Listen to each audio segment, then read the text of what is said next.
जय हिंद। आज की इस वीडियो में हम लोग कक्षा 10 एनसीईआरटी मैथ्स के वास्तविक संख्या एक्सरसाइज 1.1 को सॉल्व करेंगे। तो ये हमारा पहला एक्सरसाइज है। एकदम हम लोग सीरियल वाइज प्रश्नों को सॉल्व करेंगे और इसके साथ साथ हम लोग कॉन्सेप्ट को समझेंगे। तो आप सभी वीडियो को अंत तक देखिए और इस वीडियो के माध्यम से आपका पूरा कॉन्सेप्ट भी क्लियर हो जाएगा और यहाँ पे हम लोग पूरे एक्सरसाइज को सॉल्व करेंगे। तो देखिए हमारा पहला प्रश्न क्या है। पहला प्रश्न बोल रहा है निम्नलिखित को अभाज्य गुणनखंडों के गुणनफल में व्यक्त करें। ये जो संख्या दी गई है इनको अभाज्य गुणनखंड के गुणनफल में बताना है, मतलब प्राइम फैक्टराइजेशन के रूप में लिखना है। तो देखिए अभाज्य संख्या के बारे में हम लोग जान लेते हैं। अभाज्य संख्या मतलब क्या होता है? वैसी संख्या जिनका मात्र दो फैक्टर होता है। एक वो संख्या x जो संख्या दिया गया है और उसका एक और फैक्टर होता है 1। तो जिन संख्याओं के मात्र दो फैक्टर होते हैं वो क्या कहलाते हैं? अभाज्य संख्या कहलाते हैं। तो देखिए जो पहला संख्या दिया गया है उसको हम लोग अभाज्य गुणनखंड में बदलते हैं। तो देखिए इसको हम लोग कैसे बदलेंगे। 140 दिया गया है तो इसको 2 से जाएगा तो 70 बार में, 2 से 35, फिर 5 से 7 बार में। तो इसका क्या हो गया? अभाज्य गुणनखंड क्या हो जाएगा? 2 इंटू 2 इंटू 5 इंटू 7। अभाज्य गुणनखंड करने का सेंस है मतलब इसको अभाज्य संख्या के प्रोडक्ट के रूप में लिख देना है। मतलब इससे छोटा और संख्या हो ही नहीं सकता है। तो इसको हम लोग फाइनली लिख सकते हैं 2² इंटू 5 इंटू 7। तो ये है पहला का अभाज्य गुणनखंड। अब देखते हैं हम लोग दूसरा कौन सा संख्या दिया गया है? 156। 156 को हम लोग अभाज्य गुणनखंड के रूप में लिखेंगे। देखिए 156 2 से 39, 3 से 13। ठीक है, तो ये क्या हो जाएगा? 156 को हम लोग क्या लिख सकते हैं? 2 इंटू 2 इंटू 3 इंटू 13। ठीक है, इजक्वल टू 2² इंटू 3 इंटू 13। ठीक है, तो ये है अभाज्य गुणनखंड का गुणनफल। ठीक है, अब देखते हैं अगला संख्या क्या है? 3825। 3825 इसको करते हैं 5। देखिए जिस संख्या के लास्ट में 5 या 0 होगा वो 5 से विभाजित होता है। तो देखिए इस संख्या के लास्ट में 5 है तो ये 5 से विभाजित हो जाएगा। तो 5 7 से 35, 5 7 35, 3 5 36, 50 25। ठीक है, फिर एक बार और 5 से जाएगा। 5 एकम 5, 2 50 25, 5 3 15। ठीक है, फिर एक बार 3 से जाएगा। 3 से कैसे जाएगा? जैसे कोई संख्या दिया गया है अगर वो सम ऑफ डिजिट्स, संख्या के डिजिट का सम अगर 3 से विभाजित है तो वो भी संख्या 3 से विभाजित होगी। तो देखिए इस संख्या में कौन कौन सा डिजिट है? 1, 5 और 3। ये तीनों डिजिट को जब हम लोग जोड़ेंगे तो क्या आ रहा है? 5 3 8 1 9। तो 9 आ रहा है। तो 9 जो संख्या है वो 3 से विभाजित है, इसलिए 153 भी क्या होगा? 3 से विभाजित होगा। तो यहाँ पे हम लोग बेसिक कॉन्सेप्ट्स को भी इस वीडियो के माध्यम से क्लियर करेंगे जिससे कि आगे के सवालों को बनाने में आपको क्या होगी? आसानी होगी। ठीक है, तो हमने बताया कि 5 से विभाजता का नियम क्या होता है? 5 से विभाजता का नियम होता है जिस संख्या के लास्ट में 0 या 5 हो, जिस संख्या के लास्ट में 0 या 5 हो क्या होगा? 5 से विभाजित होगा। ठीक है, वैसे ही अगर किसी संख्या के अंकों का योग अगर 3 से विभाजित होगा तो वो संख्या भी क्या होगा? 3 से विभाजित होगा। तो देखिए इसको हम लोग 3 से करते हैं। 3 5 15, 3 एकम 3, और ये हो जाएगा फिर एक बार 3 से 17। तो ये कितना हो गया? 3 इंटू 3 इंटू 5 इंटू 5 इंटू 17, मतलब 3² इंटू 5² इंटू 17। तो ये हमारा हो गया। अब चलते हैं अगला संख्या क्या है? अगला संख्या को देखिए, अगला संख्या क्या है? 5005। इसको हमको अभाज्य गुणनखंड के गुणनफल के रूप में लिखना है। इसको सबसे पहले हम लोग लिख लेते हैं। 5 से जाएगा, 5 एकम 5। अब देखिए ये किससे जाएगा? 7 से चेक करते हैं। 7 से 7 एकम 7, 3 7 चौक 28, 7 21। तो देखिए ये 7 से चला जाएगा। 7 से 7 एकम 7, 3 7 चौक 28, 7 चौक 28, 2 7 21। ठीक है, ये 7 से चला गया। एक बार और चेक करते हैं इसको। 11 से 7 के बाद 11 से चेक करते हैं। देखिए 11 एकम 11, और 11×3 = 33। तो इस संख्या को हम लोग क्या लिख सकते हैं, 5×7×11×13। ठीक है, तो ये इसका अभाज्य गुणनखंड हो गया। और देखिए आपको चेक करना होगा तो क्या करेंगे, इन सारे संख्याओं को मल्टीप्लाई कर लेंगे। जब इन सारे संख्याओं को मल्टीप्लाई करेंगे तो फिर यही संख्या मिल जाएगा। देखिए यहाँ पे हम लोग साइड में मल्टीप्लाई करके चेक कर लेते हैं। देखिए 7×5 कितना हो गया, 35 हो गया। 35 को 11 से कीजिए, फिर इसको अब 13 से करेंगे। 5×3 = 15, 8×3 = 24, 3×3 = 11, 5 8 3 5 5 5 8 1 9 10 3 1 4 1 5। तो देखिए फिर वही संख्या 5005 आ गया। तो इस ऐसे हम लोग चेक कर सकते हैं कि अभाज्य गुणनखंड जो हम लोग निकाले हो क्या है, सही है कि नहीं है। ऐसे हम लोग पता कर सकते हैं जो हम लोग अभाज्य गुणनखंड निकाले हैं सही है या फिर गलत। अब देखते हैं जो पांचवा लास्ट संख्या दे उसका हम लोग अभाज्य गुणनखंड निकालते हैं। 7429। तो देखिए 7429 दिया गया है, ठीक है। इसको हम लोग चेक करते हैं किस किस से डिविजल होगा। 3 से नहीं होगा, 9 2 11 4 15 7 22। 22 जो है 3 से डिविजिबल नहीं है, इसलिए 3 से भी नहीं होगा। 5 से भी नहीं होगा। 17 चौका क्या होगा, 68 होगा। 68 होगा, उसके बाद 8 बचेगा। 17 चौका 68, 6 बचेगा। 17 तिया 51 हो गया। लेकिन 9 और 2 11 हो गया, तो 17 7 19 हो गया। तो 437 आ रहा है, ठीक है। अब देखिए इसको हम लोग आगे कैसे घटाते हैं, फिर चेक करेंगे। अब इसको हम एक बार 19 से ट्राई कर लेते हैं। 19 से ट्राई करते हैं। देखिए 19 दूना 38, 19 दूना 38, 2 3 5, 19 3 57। तो देखिए इसका अभाज्य गुणनखंड क्या होगा, 17 × 19 × 23। तो इन संख्याओं का अभाज्य गुणनखंड हम लोग ऐसे निकाल सकते हैं। हमने आपको यह भी बताया कि इसको हम लोग चेक कैसे कर सकते हैं, ठीक है। अब चलते हैं हम अपने नेक्स्ट प्रश्न की तरफ। और आपको ये मैं क्लियर कर दूं, अभाज्य संख्या वैसी संख्या होती है जिसका मात्र 2 फैक्टर होता है। एक वो संख्या जो दिया गया है और 1, ठीक है। अभाज्य संख्या के अलावा एक और संख्या होता है जिसे हम लोग क्या बोलते हैं, भाज्य संख्या बोलते हैं। भाज्य संख्या का 2 से अधिक फैक्टर होता है, 2 से अधिक गुणनखंड होता है। 2 से अधिक क्या होता है, फैक्टर होता है, गुणनखंड होता है। जैसे 4 का हम लोग फैक्टर करते हैं तो 1 भी हो जाएगा, 2 भी हो जाएगा और 4 हो जाएगा। तो 2 से अधिक क्या है, गुणनखंड है। तो ये क्या है, भाज्य संख्या है। तो यहां से आप लोग अभाज्य और भाज्य संख्या को समझ गए होंगे। अब हम लोग चलेंगे नेक्स्ट क्वेश्चन की तरफ, प्रश्न की तरफ बढ़ते हैं। तो देखिए दूसरा प्रश्न क्या है, पूर्णांकों के निम्नलिखित युग्मों के एचसीएफ और एलसीएम ज्ञात करें तथा इसकी जांच करिए कि दो संख्याओं का गुणनफल जो होता है उसके एलसीएम एचसीएम के प्रोडक्ट के बराबर होता है। तो देखिए पहला पार्ट क्या है, 26 और 91। तो देखिए 26 को हम लोग अभाज्य गुणनखंड के गुणनफल के रूप में लिखेंगे तो 2 × 13 और 91 है यहाँ पे, सॉरी 91 को क्या लिख देंगे, 91 को लिख लेंगे 7 × 13। अब एचसीएफ फाइंड करना है। एचसीएफ को बोलते हैं हाईएस्ट कॉमन फैक्टर। दोनों संख्याओं का जो अभाज्य गुणनफल लिखे हैं उनमें से जो दोनों में कॉमन हो, तो दोनों में कॉमन कौन है, 13 है। 13 जो है क्या है, दोनों में कॉमन है, तो 13 एचसीएफ हो जाएगा। एलसीएम क्या होगा, एलसीएम क्या होता है, छोटी से छोटी संख्या जो दोनों से क्या हो, विभाजित हो। तो देखिए एलसीएम कैसे हम लोग निकालेंगे, तो जो एचसीएफ है उसको हम लोग लिख लेंगे और जो दोनों में कॉमन नहीं है उसको लिख लेंगे। तो 2 × 7, ये हमारा क्या हो गया, एलसीएम हो गया। इसको मल्टीप्लाई कर लेंगे 14 × 13, तो 182 आ जाएगा। 182 क्या है, एलसीएम है। अब हमको जांच करना है कि दो संख्याओं का गुणनफल उसके एचसीएफ एलसीएम का प्रोडक्ट के बराबर है।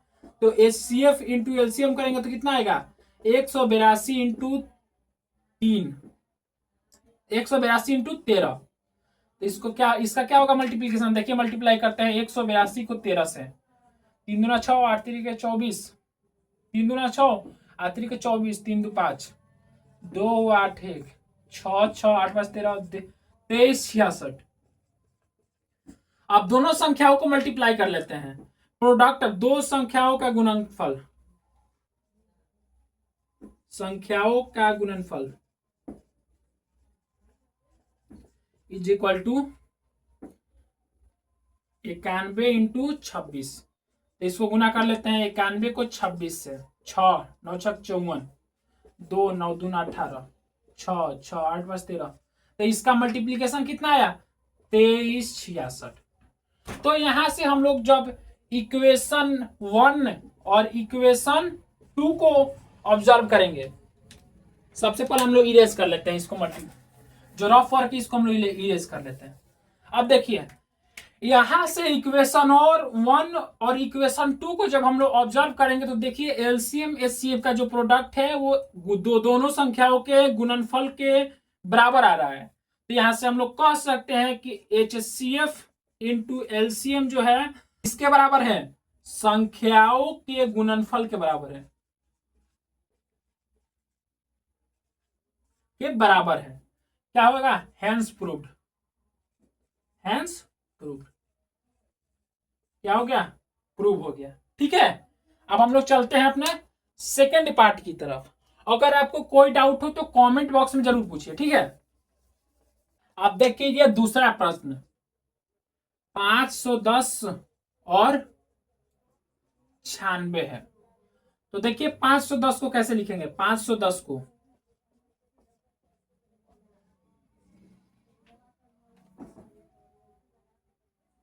3 से करेंगे, 3 को 12, तो ये किसके बराबर हो गया, 2 इंटू 3 इंटू 5 इंटू 17, और उसके बाद क्या है 96। 96 को करते हैं, 96 के 4 से 24, अब 96 को करेंगे तो 96 को 2 से 48, 2 से 24, 2 से 12, 2 से 6, 2 से 3, तो 96 को लिख सकते हैं 2 का पावर 5 इंटू 3। ठीक है,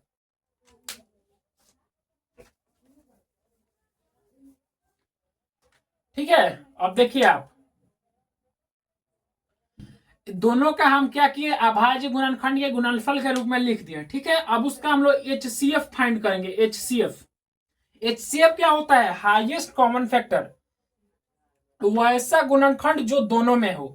तो देखिए 2 जो है यहाँ पे एक बार है और यहाँ पे 5 बार है, तो दोनों में कॉमन कितना बार है, एक बार है, तो 2 को हम एक बार लिखेंगे। और 3 भी दोनों में कॉमन कितना बार है, एक बार है, तो एक 3 को लिखेंगे। और 5 और 17 कॉमन नहीं है तो नहीं लिखेंगे। तो हमारा 6 एचसीएफ हो गया। एलसीएम के बारे में बात करते हैं। एलसीएम क्या होगा, लोएस्ट कॉमन मल्टीपल, छोटा से छोटा संख्या जो दोनों से विभाजित हो। तो देखिए एलसीएम के केस में हम लोग क्या लिखते हैं, बड़े पावर को लिखते हैं। जब कॉमन संख्या हो तो उसके बड़े पावर को लिखते हैं। तो यहाँ पे 2 एक बार है, यहाँ पे 5 बार है, तो बड़े पावर को लिखेंगे तो 2 का पावर 5। 3 यहाँ पे एक बार है, यहाँ पे भी एक बार है, तो बड़ा पावर यहाँ पे एक ही हुआ, इंटू 5 इंटू 17।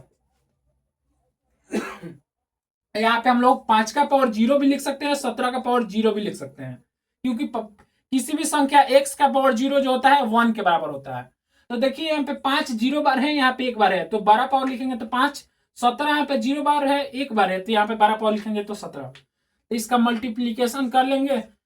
ठीक है, तो इसका मल्टीप्लीकेशन हम लोग करते हैं। देखिए 2 का पावर 5 32 इंटू 3 इंटू 5 इंटू 17, 32 32 3 3 6 3 3 9 96। 96 को हम लोग 5 से कर, 6 5 30, 9 5 45, 3 48। ठीक है, अब 17 0 8 7 56, 5 7 चौक 28, 5 33, 0 8 4, 0 6 8 3 का चांस है 81 60। इसका एलसीएम जो होता है 81 60 के बराबर आ रहा है। ठीक है, ठीक उसी प्रकार क्या करेंगे हम लोग, एचसीएफ और एलसीएम का प्रोडक्ट निकालेंगे, 81 60 इंटू 6। ठीक है, तो देखिए 6 के 36, 6 3 9, 8 6 48, और संख्याओं का गुणनफल निकालेंगे। संख्याओं का गुणनफल, संख्याओं का गुणनफल, संख्याओं का गुणनफल क्या हो जाएगा, 510 इंटू 96। ये भी किसके बराबर होगा, 48 960 के बराबर। तो हम इसको पहला इक्वेशन मान लेंगे, इसको दूसरा इक्वेशन मानेंगे। तो पहले और दूसरे इक्वेशन से, पहले और दूसरे इक्वेशन से क्या होगा, पहले और दूसरे इक्वेशन से क्या होगा, एलएचएस, एलएचएस जो है आरएचएस के बराबर है। तो हम लिख सकते हैं हैंस प्रूव्ड। क्या प्रूव हो गया? शॉर्ट में ये भी लिख सकते हैं LHS is equal to RHS या HCF into LCM is equal to दोनों संख्याओं का गुणनफल। तो ये यहां से क्या हो गया? प्रूव हो गया। अब हम लोग चलेंगे अपने तीसरे पार्ट की तरफ। और आपको कोई कॉन्सेप्ट समझने में दिक्कत हो, कमेंट बॉक्स में क्वेश्चन पूछिए, हम आपको जरूर रिप्लाई देंगे। ठीक है, अब दूसरे प्रश्न का हम लोग तीसरा पार्ट की तरफ बढ़ते हैं। क्या है? 336 और 54, 336 और 54 दिया गया है। सबसे पहले इसको हम लोग अभाज्य गुणनखंड के गुणनफल के रूप में लिखेंगे। ठीक है, तो देखिए 336 है, 336 को क्या लिखेंगे? 2 से 2 कम 2, 2 छक 12, 2 8 16, 2 से 2 8 16, 2 चौक 8, 2 से 2 चौक 8, 2, 2 से 21, 3 से 7, तो 2 का पावर 4 इंटू 3 इंटू 7 हो गया। ठीक है, उसके बाद 54 है। 54 को हम लोग क्या लिख सकते हैं? 54 को देखिए 9 छक 54, 3 स्क्वायर इंटू 3 इंटू 2, तो 3 का क्यूब, 2 इंटू 3 का क्यूब। ठीक है, उसके बाद हम लोग क्या फाइंड करेंगे? HCF फाइंड करेंगे। HCF को फाइंड करेंगे तो देखिए HCF क्या होगा? HCF क्या होता है? Highest common factor. HCF क्या होता है? Highest common factor. वैसा गुणनखंड जो दोनों में क्या हो? कॉमन हो, दोनों में मौजूद हो, और उसका सबसे जो, ठीक है, जो दोनों में मौजूद हो।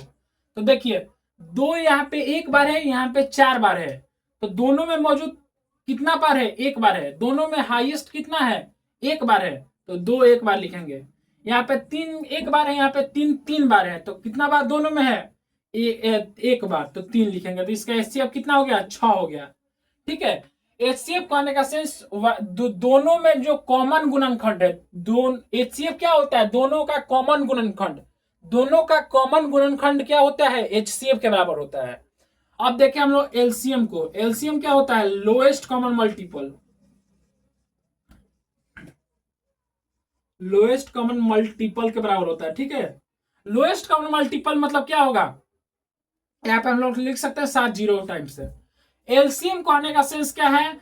वैसे जो अभाज्य गुणनखंड का हम लोग यहाँ पे मैक्सिमम टाइम्स लेते हैं, तो 2 यहाँ पे 1 बार है, 2 यहाँ पे 4 बार है, तो 2 4 बार लिखेंगे। 3 1 बार है, 3 3 बार है, तो 3 को हम लोग 3 बार लिखेंगे। 7 यहाँ पे 0 बार है और 7 यहाँ पे 1 बार है, तो 7 1 बार लिखेंगे, क्योंकि 12 पावर को लेते हैं। इसमें हम लोग क्या करते हैं? एलसीएम के केस में हम लोग क्या करते हैं? 12 पावर को लेते हैं। एलसीएम के केस में क्या लेते हैं? छोटा पावर को लेते हैं। तो आप यहां से कॉन्सेप्ट समझिए। एलसीएम जब लिखना हो तो क्या करेंगे? एलसीएम में कॉमन जो संख्या होगा उसका हम लोग छोटा पावर लेते हैं। सॉरी, HCF निकालते समय जो कॉमन संख्या है उसका हम लोग क्या करते हैं? छोटा पावर लेते हैं। और एलसीएम निकालते समय जो कॉमन संख्या है उसका हम लोग क्या लेते हैं? कॉमन एलसीएम निकालते समय हम लोग क्या करते हैं? 12 पावर लेते हैं। जैसे यहाँ पे 2 का पावर 4 12 है, 3 का पावर 3 12 है, और 7 1 बार 12 है, तो हम लिख लिए। इसको मल्टीप्लाई कर देते हैं। 2 का पावर 4 कितना हो गया? 16 इंटू 27 इंटू 7, तो 16 7 7200, और इसको 27, 7 दूना 14, 7 1 8, 7 2 दूना 4, 2 2, 4 8 4 12, 7 9 1 10। इसका एलसीएम कितना आ रहा है? 30 24 आ रहा है। इसका एलसीएम कितना आ रहा है? 30 24 के बराबर होता है। ठीक है, अब यहां से हम लोग क्या करेंगे? एलसीएफ इंटू एलसीएम करेंगे, तो 30 24 इंटू 6 कितने का होगा? 6 चौका 24, 6 दूना 12 2 14, 1 छतरी 18, 18 144। अब दोनों संख्याओं का गुणनफल कर लेंगे। दोनों संख्याओं का गुणनफल कितना होगा? 336 इंटू 54। ये भी किसके बराबर होगा? 144 के बराबर। तो 1 और 2 इक्वेशन से क्या होगा? LHS is equal to RHS। अब हम लोग देखते हैं तीसरा प्रश्न को हम लोग क्या करेंगे? सॉल्व करेंगे। तो देखिए तीसरा प्रश्न क्या है? अभाज्य गुणनखंड विधि द्वारा एलसीएम HCF ज्ञात करना है। यहाँ पे अभाज्य गुणनखंड देखिए। अब हम लोग देखते हैं तीसरा प्रश्न। अभाज्य गुणनखंड विधि द्वारा एलसीएम एचसीएफ ज्ञात करें। अभाज्य गुणनखंड विधि से हमको क्या करना है, एलसीएम एचसीएफ ज्ञात करना है। वही जो हमने पहले प्रश्न में एलसीएम एचसीएफ जैसे ज्ञात किया वैसे ही यहाँ पे भी करना है, लेकिन यहाँ पे 3 संख्या है। तो देखिए पहला संख्या को हम पहला प्रश्न को सॉल्व करते हैं। 12, 15 और क्या दिया गया है, और दिया गया है 21। तो सबसे पहले हम लोग अभाज्य गुणनखंड के गुणनफल के रूप में लिख देंगे। तो देखिए 12 को लिखते हैं तो 2 का स्क्वायर इंटू 3, 15 को 3 इंटू 5, 21 को 3 इंटू 7। ठीक है, अब हम लोग HCF फाइंड करेंगे। HCF क्या होता है, HCF क्या होगा, वैसा गुणनखंड जो तीनों में यहाँ पे कॉमन हो। अब यहाँ पे तीनों की बात करेंगे, वहां पे 2 था तो दोनों की बात की, यहाँ पे 3 है तो तीनों की बात करेंगे। तो देखिए जो संख्या तीनों में है और उसका हम लोग लोएस्ट पावर लेंगे, तो यहाँ पे हम लोग तीनों जो संख्या है उसका हम लोग HCF फाइंड करेंगे सबसे पहले। तो देखिए जो संख्या तीनों में हो उसका लोएस्ट पावर लेंगे। तो 2 तीनों में नहीं है, 3 लेकिन तीनों में है, तीनों में है तो 3 लिख लेंगे। और कोई संख्या तीनों में नहीं है तो हमारा HCF क्या हो जाएगा, 3 हो जाएगा। एलसीएम की बात करते हैं। एलसीएम क्या होगा, देखिए एलसीएम क्या होगा, एलसीएम क्या करते हैं, एलसीएम के लिए हम लोग क्या करते हैं, हाईएस्ट पावर को लेते हैं। सारे ही प्राइम अभाज्य संख्या का हाईएस्ट पावर लेते हैं। तो 2 का हाईएस्ट पावर यहाँ पे 2 है तो 2 का पावर 2 इंटू 3 का हाईएस्ट पावर हर जगह क्या है, 3 ही है तो 3 को लेंगे। 5 हर तरफ क्या है, एक ही बार है तो 5 लेंगे। 7 भी हर जगह एक ही बार है तो 7 लिखेंगे। इसको हम मल्टीप्लाई कर लेंगे तो देखिए 4 इंटू 3 इंटू 5 इंटू 7, ठीक है, 5 को 20 दिया 60, 60 इंटू 7 420। इसका एलसीएम 420 आया, एचसीएफ क्या हुआ, 3 आया। ठीक है, तो एचसीएफ क्या होता है, दोनों में जो है हाईएस्ट कॉमन फैक्टर, दोनों में है जो गुणनखंड मौजूद हो। यहाँ पे 3 संख्या है तो तीनों में जो गुणनखंड मौजूद है वो क्या होगा, एचसीएफ होगा। और एलसीएम क्या होता है, वो छोटा से छोटा संख्या जो क्या हो, तीनों से विभाजित हो। तो 420 वैसा छोटा से छोटा संख्या है जो 12 से भी विभाजित है, 15 से भी विभाजित है, 21 से भी विभाजित है। ठीक है,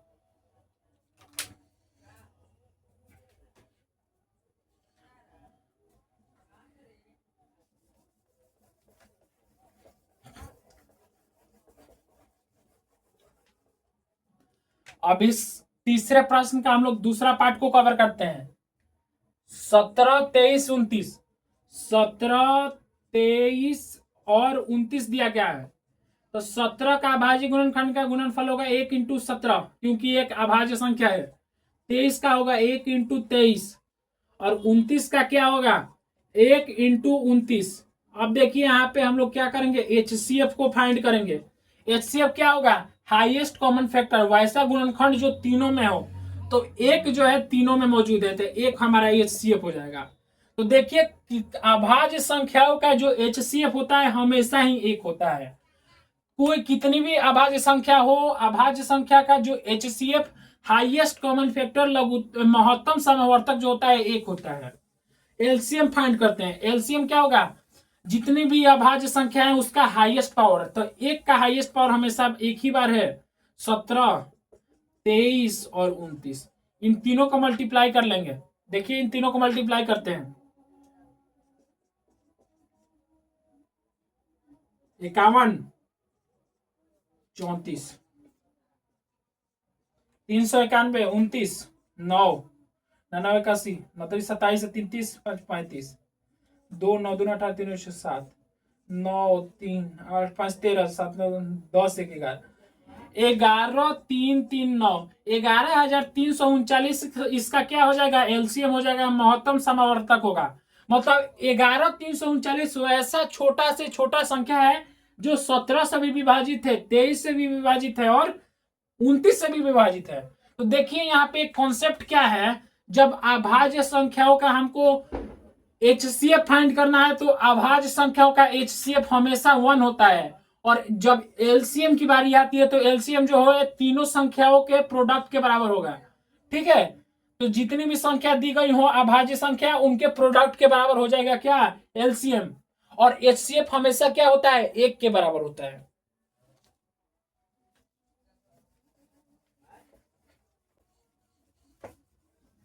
अब हम लोग चलेंगे अपने चौथे प्रश्न की तरफ। हमारा चौथा प्रश्न क्या है, देखिए प्रश्न को सबसे पहले आप ध्यान से पढ़िए, प्रश्न बोल क्या रहा है। 306 का HCF 9 दिया गया है, एलसीएम ज्ञात करना है। तो देखिए दो संख्या दी गई है, 306 और क्या दिया गया है 657। 306 657 का HCF कितना दिया गया है 9 दिया गया है। तो जो सबसे पहले गिवन डाटा है उसको हम लोग क्या करते हैं लिख लेते हैं, और पूछ क्या रहा है एलसीएम, एलसीएम पूछ रहा है। तो देखिए हम जानते हैं, हम क्या जानते हैं, दो संख्याओं का जो गुणनफल होगा, दो संख्याओं का गुणनफल, गुणनफल क्या होगा उसके HCF लघुत्तम समावर्तक और महत्तम समावर्तक के गुणनफल के बराबर होगा, HCF इंटू एलसीएम के बराबर होगा। तो देखिए दोनों संख्याओं का गुणनफल क्या होगा 306 इंटू 657, HCF दिया है 9 इंटू एलसीएम, तो यहां से एलसीएम किसके बराबर होगा 306 इंटू 657 डिवाइड बाई 9। देखिए 3 से 3 3 का 9, 3 से 3 एकम 0, 3 दूना 6, ठीक है 3 से 3 3 का 9, 3 चौका 12। तो एलसीएम किसके बराबर होगा 34 इंटू 657 के बराबर होगा। अब इसको 657 और 34 का मल्टीप्लीकेशन कर ले रहे हैं, 7 चौक 28, 5 चौक 20 2 22, 6 चौक 24 2 26, 17 के 21, 5 15 2 17, 17 का 18 1 19, 8 3 7 6 13, 9 11 1 12, 1 1 2, 22,338 जो है इसका क्या होगा एलसीएम होगा। तो यहां से हमने HCF दिया गया था और दो संख्याएं दी गई थी, यहां से हम लोग क्या फाइंड किए एलसीएम फाइंड किए। वैसे ही एलसीएम देके HCF भी आपसे क्या कर सकता है प्रश्न में पूछा जा सकता है। लोग पांचवें प्रश्न को सॉल्व करेंगे। तो देखिए हमारा पांचवा प्रश्न है, जांच करें क्या किसी प्राकृत संख्या n के लिए 6 का पावर n 0 पर समाप्त हो सकती है। तो देखिए ऐसा प्रश्न आपके परीक्षा में बार बार रिपीट करता है, ठीक है। तो देखिए यहां पर क्या बोल रहा है 6 का पावर n जो है 0 पर समाप्त हो सकता है या नहीं हमको बताना है। तो देखिए हम जानते हैं कि जिस संख्या के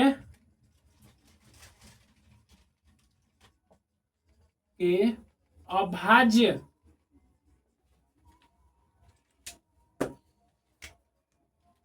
गुणनखंड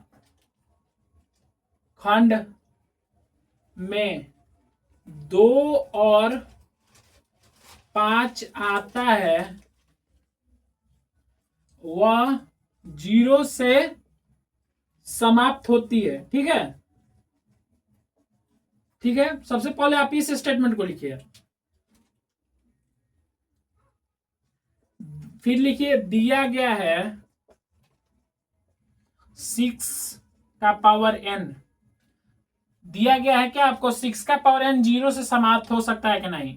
तो देखिए 6 का प्राइम फैक्टराइजेशन क्या होगा, अभाज्य गुणनखंड का गुणनफल होगा 2 इंटू 3, ठीक है। तो 6 का अभाज्य गुणनखंड का गुणनफल क्या होगा 2 इंटू 3, 6 का पावर n का क्या होगा 2 इंटू 3 का power n is equal to 2 का पावर n इंटू 3 का पावर n। तो हम देख रहे हैं कि 6 का पावर n के अभाज्य गुणनखंड में, अभाज्य गुणनखंड में 2 और 5 दोनों मौजूद नहीं है।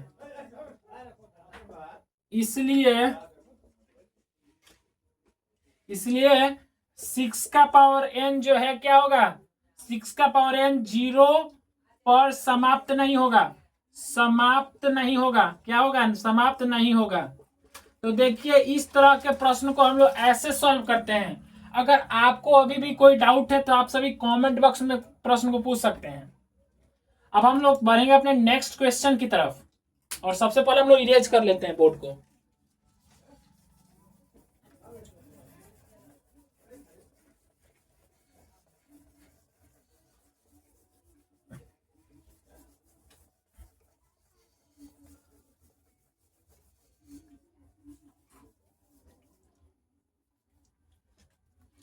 देखिए हमारा छठा प्रश्न क्या है, इसको हम लोग सॉल्व करते हैं।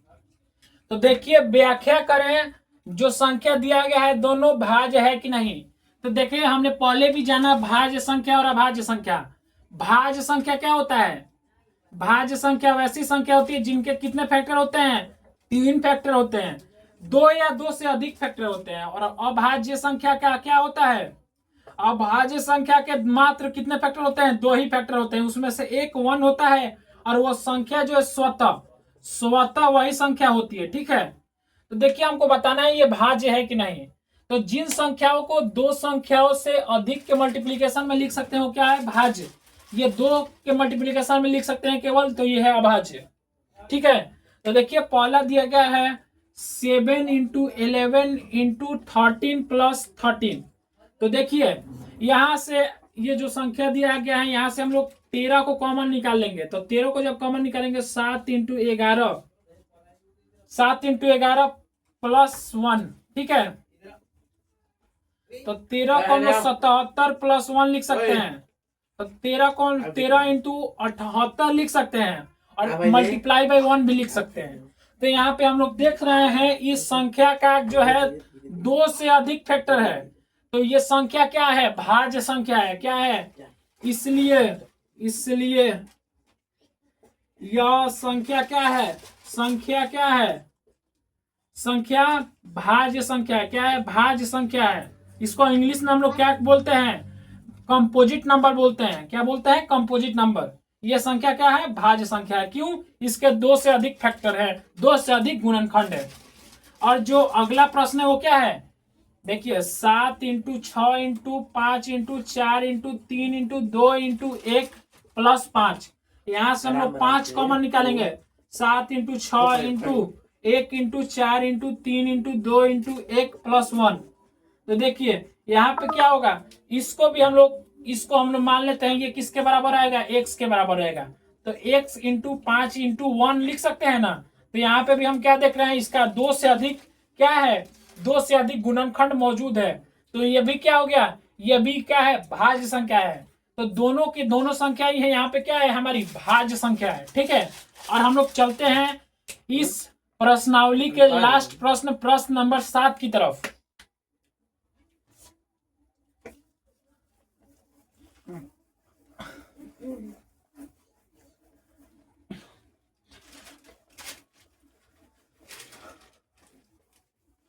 तो देखिए जो प्रश्न नंबर 7 है काफी कॉन्सेप्चुअल सवाल है। इसके यहाँ इस सवाल में एलसीएम और एचसीएफ का जो कॉन्सेप्ट है काफी हद से क्लियर हो जाएगा।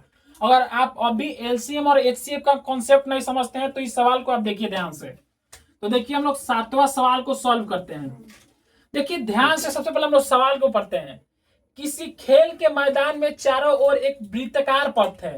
जो पथ है मतलब जो खेल के मैदान के जो चारों तरफ जो पथ है वो क्या है, वृत्ताकार है। वृत्ताकार मतलब सर्कुलर है।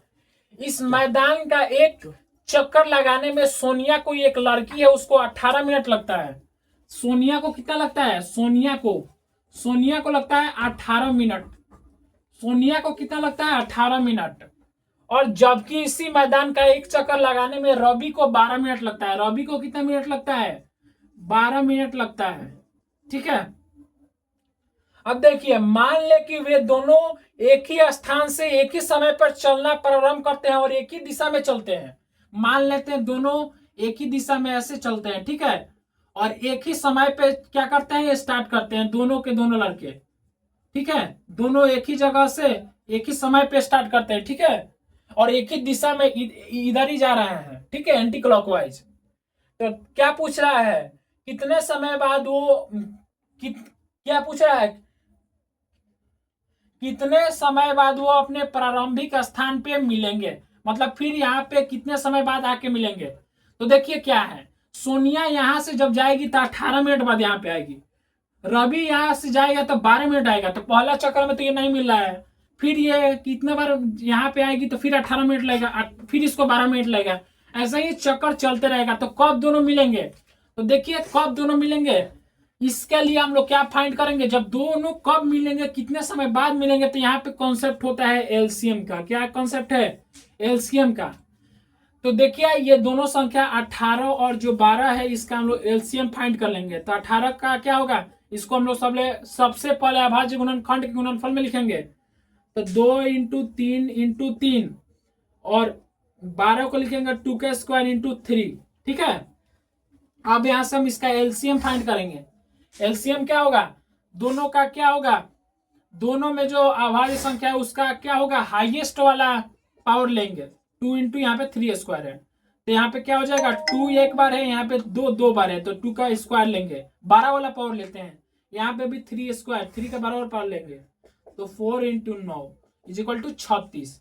मतलब जब वो स्टार्ट करते हैं यहां से, तो फिर 36 मिनट बाद वो क्या करेंगे, फिर यहीं पे मिलेंगे। ठीक है, तो हमारा 36 मिनट क्या है, राइट आंसर हो जाएगा। वे अपने प्रारंभिक स्थान पर फिर 36 मिनट बाद मिलेंगे। ठीक है, तो देखिए ऐसे सवालों में हम लोग क्या करते हैं, एलसीएम निकालते हैं। आप एक बार और समझिए। देखिए सबसे पहले सोनिया को समझते हैं। देखिए सोनिया यहां से चल रही है, फिर 18 मिनट बाद यहाँ पे आएगी, फिर यहां से चलेगी, फिर 18 मिनट बाद यहाँ पे आएगी, फिर यहाँ से 18 मिनट बाद आएगी। जबकि ये चलेगा तो 12 मिनट के बाद एक आएगा, फिर 12 मिनट, फिर 12 मिनट। ठीक है, तो देखिए जब ये 36 मिनट चल लेंगे तो तीनों का क्या हो जाएगा, दोनों जो है क्या कर लेंगे, एक ही जगह पे प्रारंभिक स्थान पे पूछ रहा है ना, प्रारंभिक स्थान पे क्या करेगा, तीनों जो है, दोनों जो है क्या करेगा, रवि और सोनिया मिल जाएगा। तो इस तरह के सवाल में हम लोग क्या करते हैं, एलसीएम निकालते हैं। तो आज के इस वीडियो में बस इतना ही। आपको वीडियो अच्छा लगा तो वीडियो को लाइक, शेयर और ऐसे ही अपने एग्जाम से रिलेटेड जानकारी के लिए आप वीडियो को, चैनल को सब्सक्राइब जरूर कीजिए। मिलते हैं नेक्स्ट वीडियो में। बहुत बहुत धन्यवाद।